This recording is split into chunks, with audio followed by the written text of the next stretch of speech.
J'ai un problème avec Elle explique. Puis ironiquement, ça fait 25 fois que j'essaie de l'expliquer, ce problème-là, mais j'arrive jamais à le canner dans 10 minutes. Fait que si vous avez le choix entre écouter cette vidéo-ci et aller lire l'article Substack que j'ai écrit sur le sujet qui se trouve dans mon Linktree, je vous invite à aller lire l'article qui est vraiment beaucoup plus complet et détaillé sur ma réflexion, mais je vais quand même essayer de vous résumer ça ici. Et avant de le résumer, je vais faire un disclaimer, je vais le faire une fois, puis j'espère que c'est clair pour tout le monde. La capsule que vous êtes en train de voir est l'article qui est rattaché. Non pour seul objectif qui a d'offrir une analyse critique, pas critique dans le sens de chiolage, le critique dans le sens de il y a place à l'amélioration et de fournir des pistes de réflexion et de solutions pour améliorer ce problème que j'ai avec Elle explique. Fait qu'on part ça ensemble en gardant en tête que le but, c'est pas d'attaquer Alexandre Drolet, qui me semble être un être humain d'une grande qualité pour plein de raisons. Le problème est le suivant. Le 16 décembre dernier, Elle explique a annoncé en grande pompe un partenariat à moyen long terme avec la compagnie d'assurance Beneva. Jusque-là, jusqu'à cette date-là, ces partenariats étaient avec des petites entreprises, des PME locales, on pense à Pizzeria 900, Café Smith, entre autres, Women's, qui avaient très peu de chances d'être litigieuses ou de poser problème dans des choix éditoriaux du côté d'Elle explique. Pour Beneva, c'est une autre dynamique complètement. Pour la simple et bonne raison que c'est une grosse corporation qui a des positions tentaculaires dans plein d'aspects, surtout économiques, mais sociaux, politiques, qui a énormément de partenaires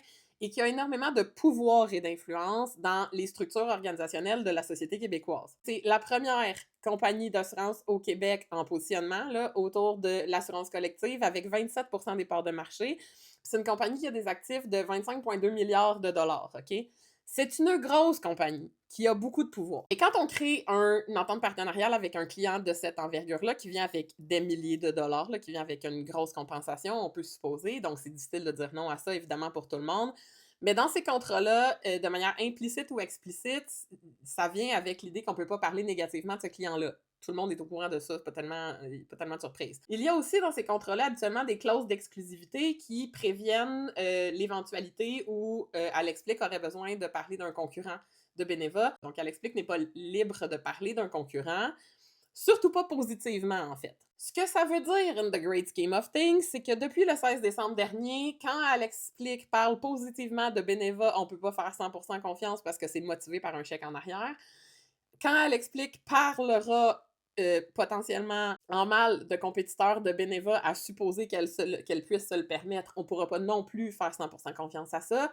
Ce que ça veut dire, c'est que depuis le 16 décembre dernier, Elle explique ne peut absolument plus parler objectivement du milieu des assurances. Et là, le marché des assurances, c'est un marché qui occupe 1,47% du marché de l'emploi au Québec et qui constitue 22,6% du PIB de la région de la capitale nationale dans la région de Québec. Juste pour donner une idée de l'ampleur du marché qu'elle vient à toute fin pratique de se barrer. Et ça, si c'était juste Beneva, c'est une affaire, sauf que depuis les 7 mois d'activité d'Elle explique, elle a cumulé au moins 24 partenariats différents. J'en ai compté 24, mais il y en a peut-être plus que ça. C'est les 24 que j'ai été en mesure d'identifier parce que c'est pas tout le temps clair. Et que ce respect-là des annonceurs et des intérêts des annonceurs dans un modèle d'affaires simple, publicitaire, d'affiliation de contenu influenceur, c'est 24 compagnies qui ont préséance sur l'intérêt du public. Fait qu'avec ce modèle d'affaires-là, elle doit prioriser pour arriver à payer son loyer les intérêts de ses clients,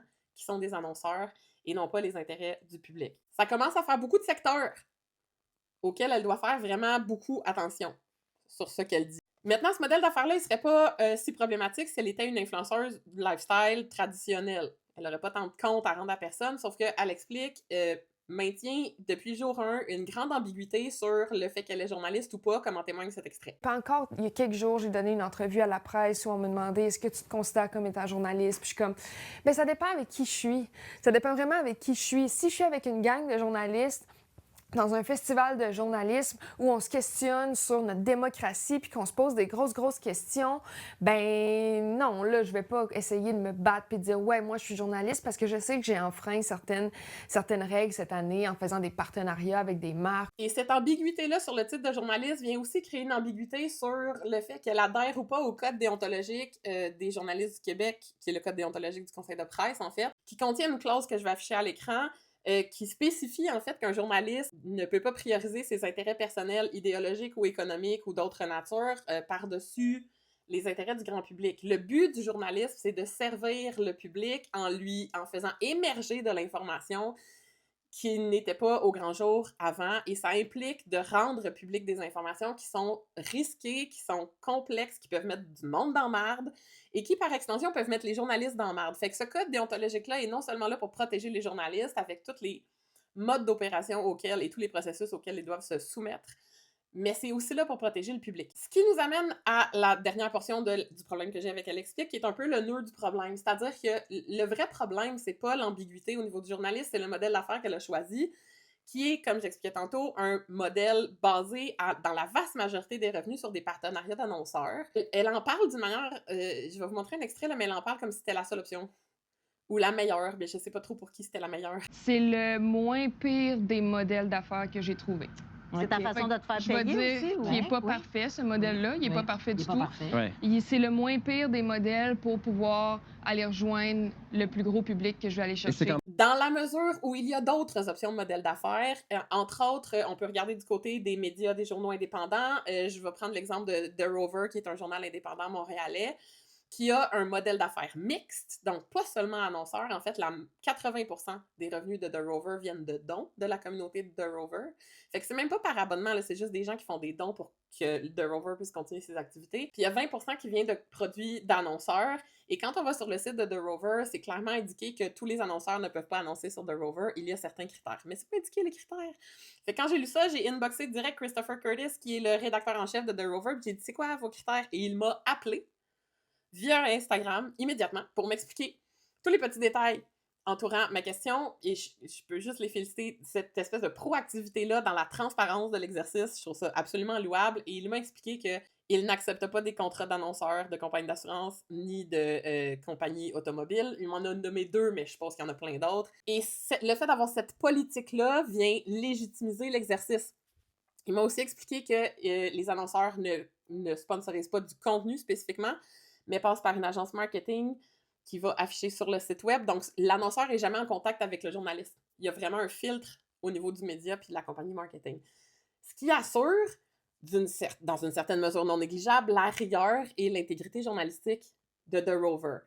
Et ce modèle mixte-là, diversifier les sources de revenus, permet de ne pas mettre tous ses œufs dans le panier des annonceurs et ainsi de pouvoir se permettre de prendre plus de risques au niveau de l'intégrité journalistique. J'ai des conseils. Si j'étais, moi, à l'explique ce que moi je ferais pour améliorer tout ça, puis me garantir justement la confiance à moyen long terme du public, d'abord, je diversifierais mes sources de revenus. On peut combiner revenus annonceurs en minorité, mais avec des dons, avec par abonnement, avec les conférences de la merch, tout ça. On peut multiplier les sources de revenus, ça stabilise tout ça, puis ça évite qu'on soit soumis aux annonceurs à ce point-là. Deuxième conseil, je m'assurais que mes contrats avec les annonceurs contiennent des clauses qui assurent ma liberté éditoriale, comme des clauses de non-concurrence, par exemple, que je pourrais... non-exclusivité, en fait. J'effectuerais aussi une réflexion vraiment poussée sur mes politiques éditoriales, sur les critères de choix de mes annonceurs, puis sur les méthodes que j'emploie pour identifier ces partenariats-là dans mes contenus sur les médias sociaux numériques. Et je rendrais toutes ces réflexions-là publiquement disponible sur le site d'Alexplique pour que tout le monde puisse s'y référer. Quatrième conseil, je produirais un contenu multiplateforme qui explique pourquoi ce que je fais, ce n'est pas du journalisme, même si j'ai une formation en journalisme, mais pourquoi cette distinction-là est vraiment importante. Et finalement, je m'assurais de créditer et de fournir des liens vers toutes mes sources, ce qui n'est pas fait de manière uniforme sur les plateformes d'Alexplique, de manière à donner le crédit aux journalistes qui font le travail de terrain à la base. Fait que pour finir, je veux juste clarifier que, a priori, j'ai pas de problème avec Alexplique ni avec son modèle d'affaires. J'ai pas nécessairement de problème avec la publicité dans les contenus journalistiques, à condition que ce soit fait de manière transparente et rigoureuse, puis qu'on sache exactement à quoi s'attendre en tant que public. Parce qu'il faut pas oublier qu'elle explique en ce moment, elle génère énormément de revenus publicitaires qui vont aller dans ses poches plutôt que dans les poches des médias héritage. Par conséquent, ça ira pas non plus dans les poches des journalistes qui travaillent dans ces médias-là, ni dans les poches des journalistes qui font du journalisme indépendant, pendant que tout ce beau monde-là continue à se plier au processus et à la rigueur déontologique que leur métier exige pour bien fonctionner et pour le bien-être commun. Et pour l'instant, sans ces instances-là et leur travail, Alexplique et tous les créateurs de contenu d'actualité n'ont pas de matière première avec laquelle travailler, puis il ferait bien de tous s'en rappeler. C'est tout, bye!